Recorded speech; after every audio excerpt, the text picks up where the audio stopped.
ایک طرف دیبل کے قلعے کی دیواریں آسمان کو چیرتی کھڑی تھیں، اونچی، مضبوط اور غرور سے اٹھی ہوئی۔ دوسری طرف سمندر کے ذرے کانپ رہے تھے، کیونکہ افق کے پار ایک لشکر آ رہا تھا، ایک ایسا لشکر جو تعداد میں کم تھا لیکن ایمان میں پہاڑوں جیسا۔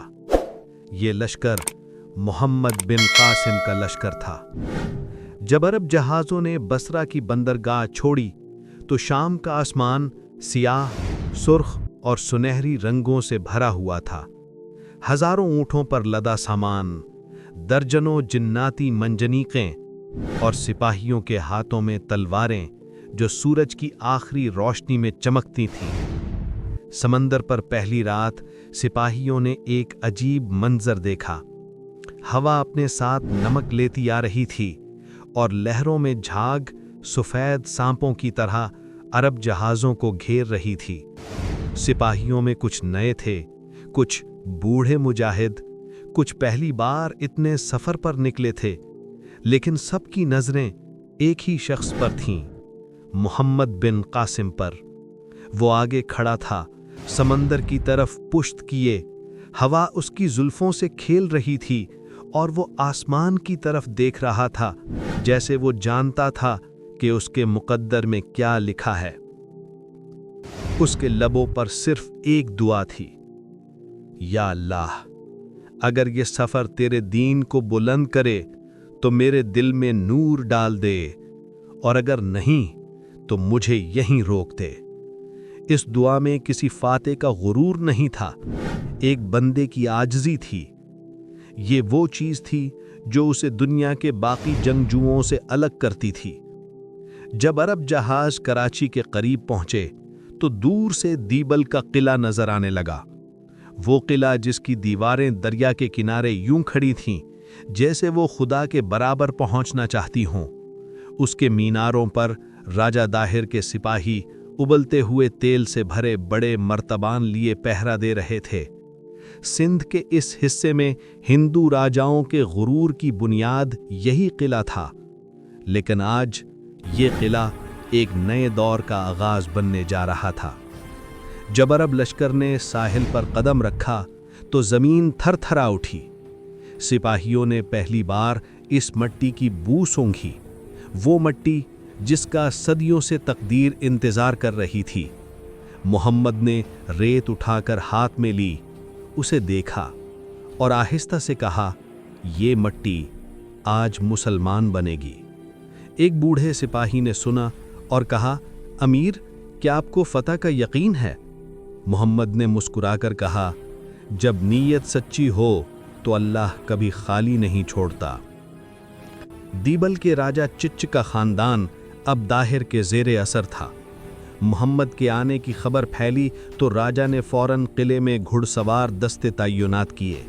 صبح کی فضا میں گھوڑوں کے ٹاپوں کی آواز گونجنے لگی۔ عرب لشکر سامنے تھا، سندھ کے سپاہی پیچھے، اور درمیان میں وہ زمین جس کا فیصلہ آج ہونا تھا۔ پہلی جھڑپ دیبل کے گیٹ کے قریب ہوئی۔ سندھی سپاہیوں نے چیخ کر حملہ کیا۔ ان کے پاس نیزے، ڈھانے اور شور مچانے کے لیے ڈھول تھے۔ عرب سپاہی خاموش کھڑے رہے، ان کے ہاتھ مضبوط تھے، دل مطمئن اور آنکھیں محمد کی طرف۔ محمد نے ہاتھ اٹھایا، ایک لمحے کے لیے دنیا رک گئی، ہوا رک گئی، وقت رک گیا۔ پھر انہوں نے ہاتھ نیچے کیا، جنگ شروع ہو گئی۔ عرب سپاہیوں نے تلواریں نیچے سے اوپر کی طرف چلائیں اور سندھ والوں کے نیزے ہوا میں بکھرنے لگے۔ جنگ چند منٹوں میں ختم ہو گئی۔ دیبل کا میدان عرب مجاہدین کے قدموں میں تھا۔ یہ فتح چھوٹی تھی، لیکن یہ صرف جنگ نہیں تھی، یہ ایک اعلان تھا، اسلام آ گیا ہے۔ اب اصل مارکا قلعے کی دیواروں سے تھا۔ دیبل کا قلعہ اونچا، موٹا اور مضبوط پتھروں سے بنایا گیا تھا۔ سندھی لوگ سمجھتے تھے کہ یہ قلعہ کبھی نہیں ٹوٹ سکتا، لیکن محمد کے پاس وہ ہتھیار تھا جو دشمن کی امیدوں کو توڑنے کے لیے کافی تھا۔ منجنیق ارادہ، یہ ایسی مخلوق تھی